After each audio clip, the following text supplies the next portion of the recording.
Welcome students.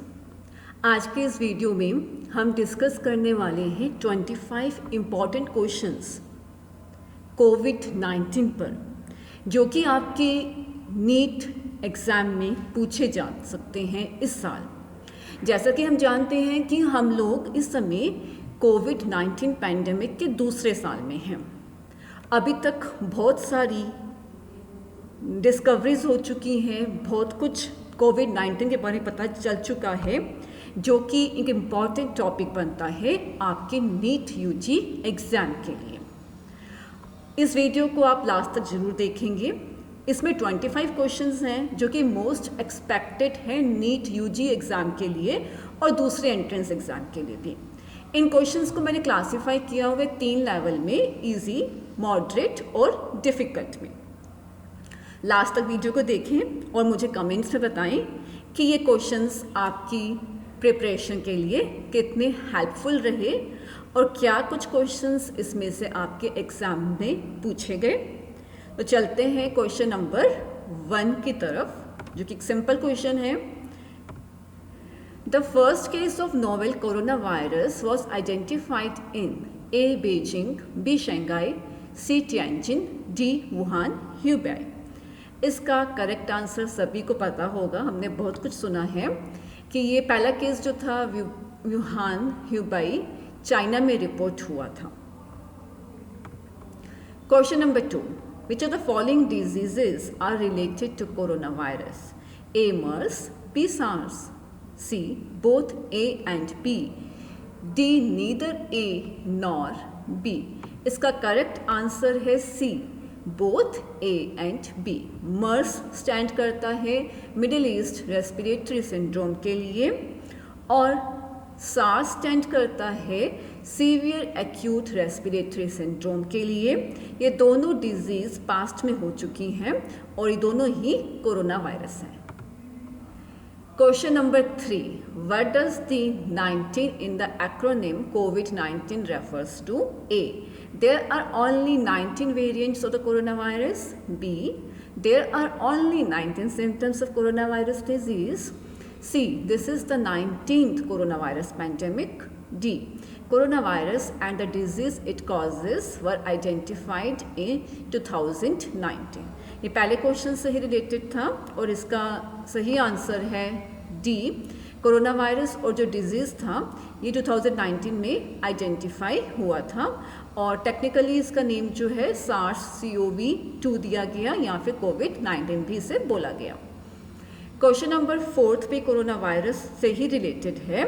The corona in the corona virus means A sun, B crown, C crowd, D star. इसमें से जो correct option है वो है हमारा बी, क्राउन। आपने स्ट्रक्चर देखा हुआ है, जो पहली स्लाइड थी वहाँ स्ट्रक्चर भी दिखाया हुआ था आपको कि स्पाइक प्रोटीन्स निकल रहे हैं इसकी आउटर लेयर से, जो कि इसको एक क्राउन या हैलो की अपीयरेंस देते हैं, इसीलिए इन वायरसेस को कोरोना वायरस बोला जाता है।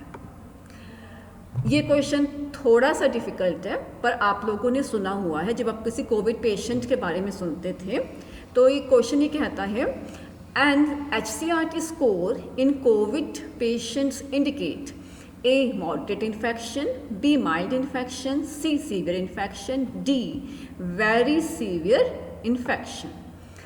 इसका करेक्ट आंसर है ए, मॉडरेट इन्फेक्शन। अभी हम देखेंगे कि ये पता है हमें कि लंग्स जो होते हैं लेफ़्ट और राइट होते हैं।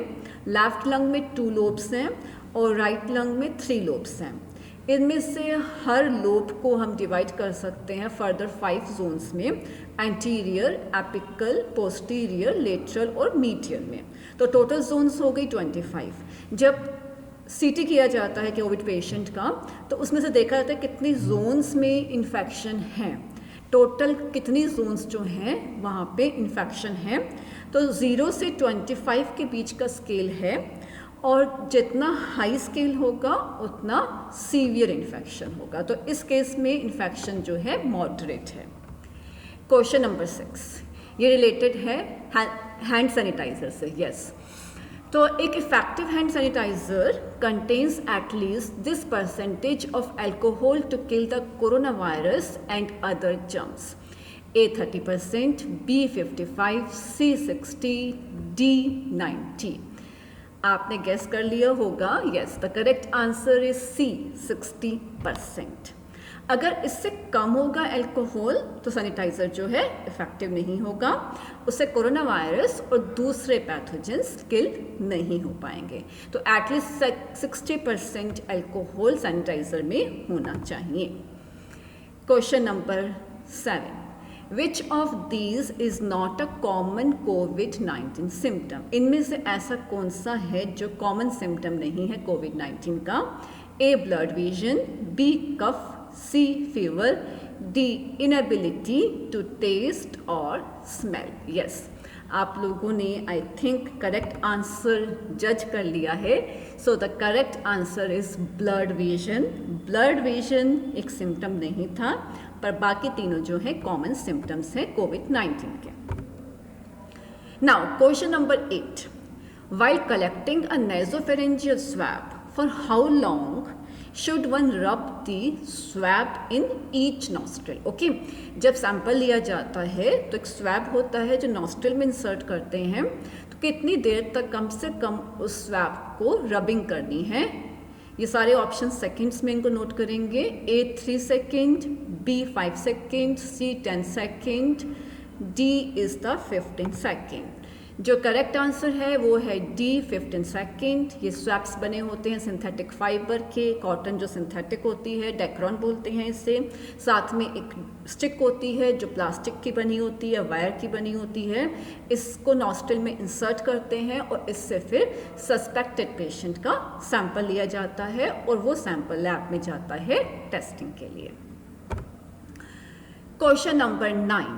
Staying apart from other people when an individual has been exposed to coronavirus is called A. Physical distancing, B. Isolation, C. Quarantine, and the D. Exile. Correct answer is yes, C. Quarantine. Okay. जब किसी person को exposure हुआ है, किसी infected person से exposure हुआ, उसको पता चला कि हाँ मैं एक्सपोज हो गया हूँ, उसमें सिम्टम्स थे, ये बाद में पता चला कि उस पर्सन को भी कोविड हो गया है, तब उसको आइडियली क्या करना चाहिए? That person should stay at home and should not move out. This is called quarantine. बाकी लोगों से उसको इंटरेक्ट नहीं करना चाहिए और एक कॉन्फाइंड प्लेस पर रह के ये वॉच करना चाहिए कि क्या उसमें भी सिम्टम्स आ रहे हैं. जब तक 10-15 डेज का पीरियड पूरा ना हो जाए तब तक उस पर्सन को बाहर मूव नहीं करना है. जो सेकेंड टर्म है वो फिजिकल डिस्टेंसिंग है. इसको बोलते हैं कि 6 फीट का कम से कम डिस्टेंस होना चाहिए जब हम दूसरे लोगों के साथ में इंटरेक्ट कर रहे हैं. जब हम क्राउडेड जगह पे जा रहे हैं जहाँ पे और भी लोग प्रेजेंट हैं तो कम से कम 6 फीट डिस्टेंस मेंटेन करना है.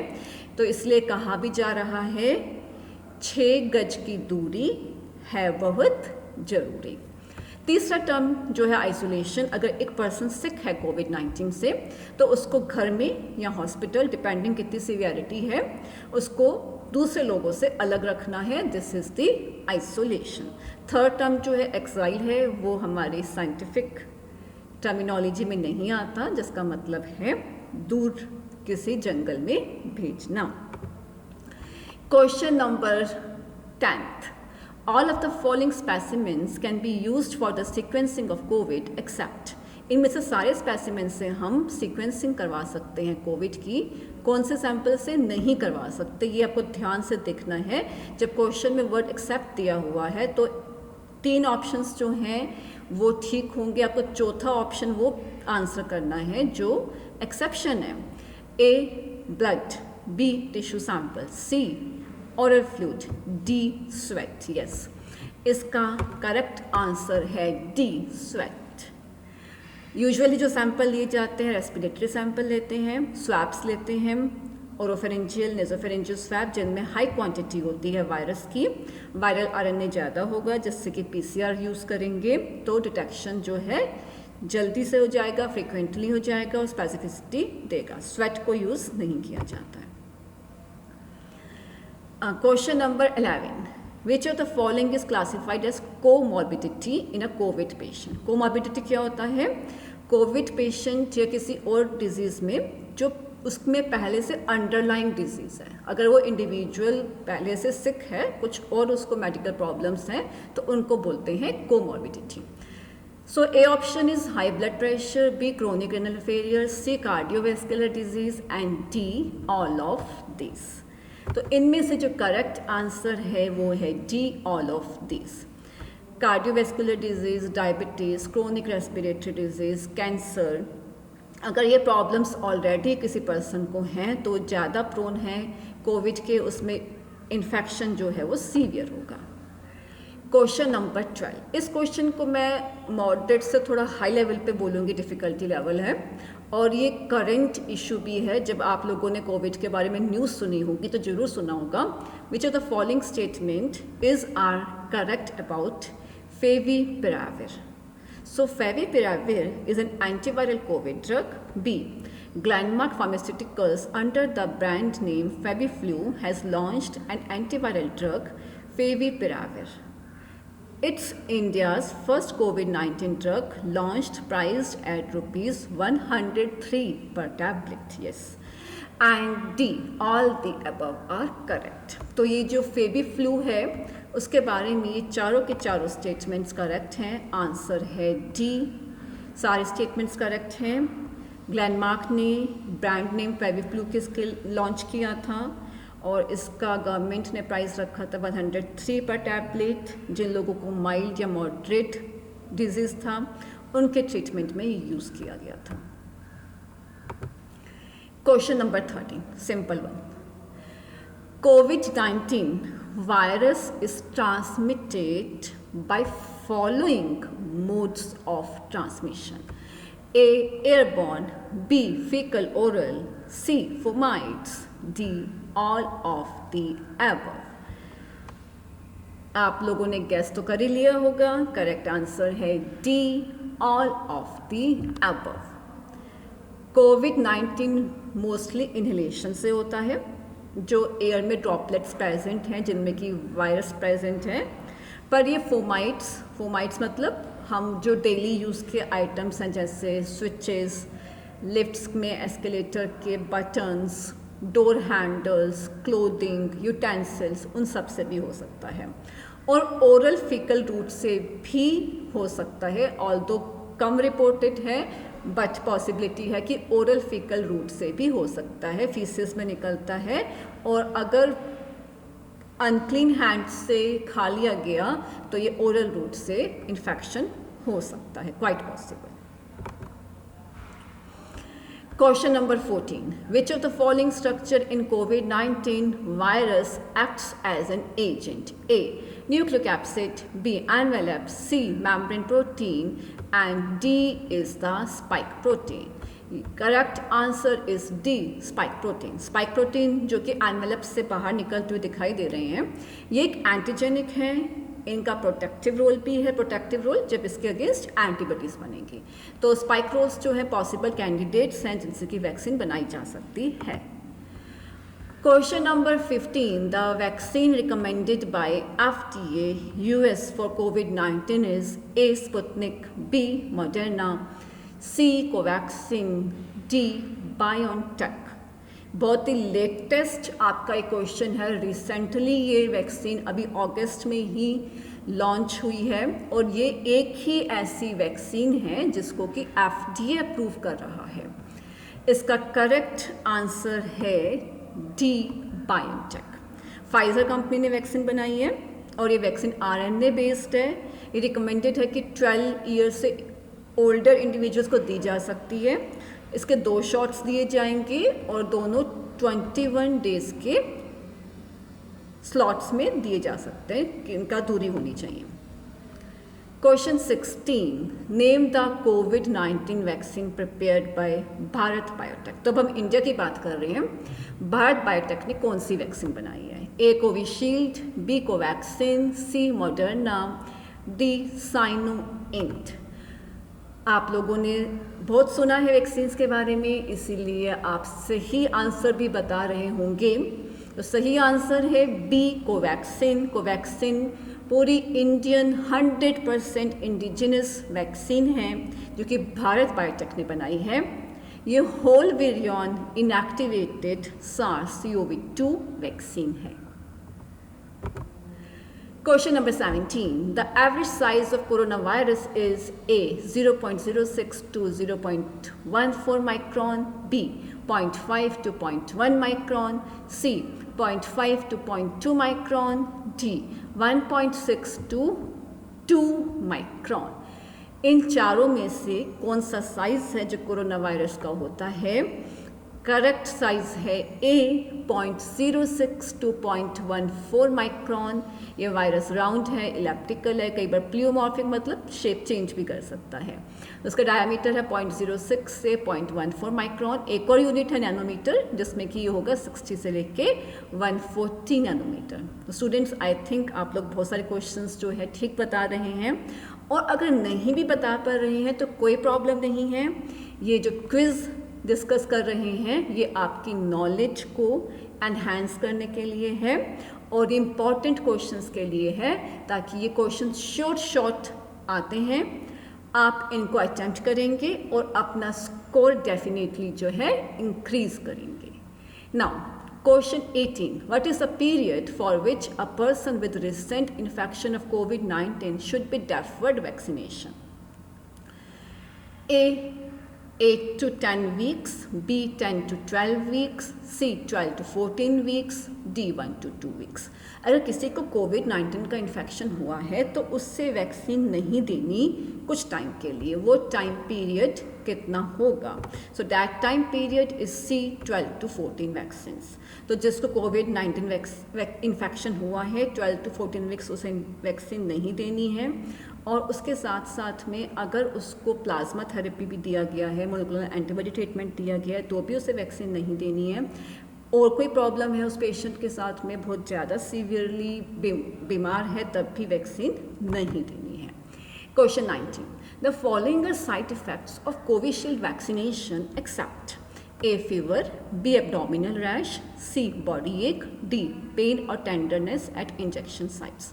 आप लोगों ने देखा कि वैक्सीनेशन दिया जा रहा है कोविशील्ड का, पर कुछ साइड इफ़ेक्ट्स आ रहे हैं। साइड इफ़ेक्ट्स हमेशा आते हैं वैक्सीन में, इनमें से कौन सा है जो साइड इफ़ेक्ट नहीं है? इसका करेक्ट आंसर है बी एब्डोमिनल रैश। दूसरे कॉमन साइड इफ़ेक्ट्स जो हैं जहाँ पे इंजेक्शन दिया जा रहा है उस साइड पे pain, tenderness, headache, fever, tiredness, muscle joint pain, nausea, chills, ये सब कॉमन साइड इफ़ेक्ट्स हैं, तो इनसे परेशान नहीं होना है। ये साइड इफ़ेक्ट्स 2-3 डेज़ में सबसाइड हो जाते हैं। क्वेश्चन नंबर 21, ये क्वेश्चन आपकी बिल्कुल ही करंट नॉलेज का है, जीके का क्वेश्चन है। Who is the director general of WHO? WHO क्या है? World health organisation. Okay, the A Tedros Adhanom, B Kofi Annan, C Bill Gates, D Jim Shefario. आप लोग बता पा रहे हैं? Yes, this is a person, Tedros Adhanom. आपने बहुत बार देखा है इनको न्यूज़ चैनल पे। He is director general of WHO। Director general WHO के जो हैं 5 ईयर टर्म के लिए अपॉइंट होते हैं, और इनका अपॉइंटमेंट हुआ है 2017 में।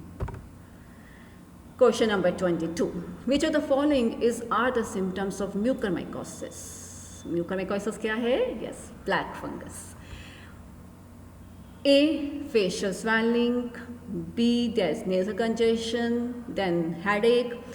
A option बोल रहा है only 1. B option कहता है 2 or 3.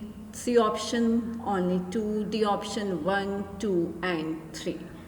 The correct answer is D.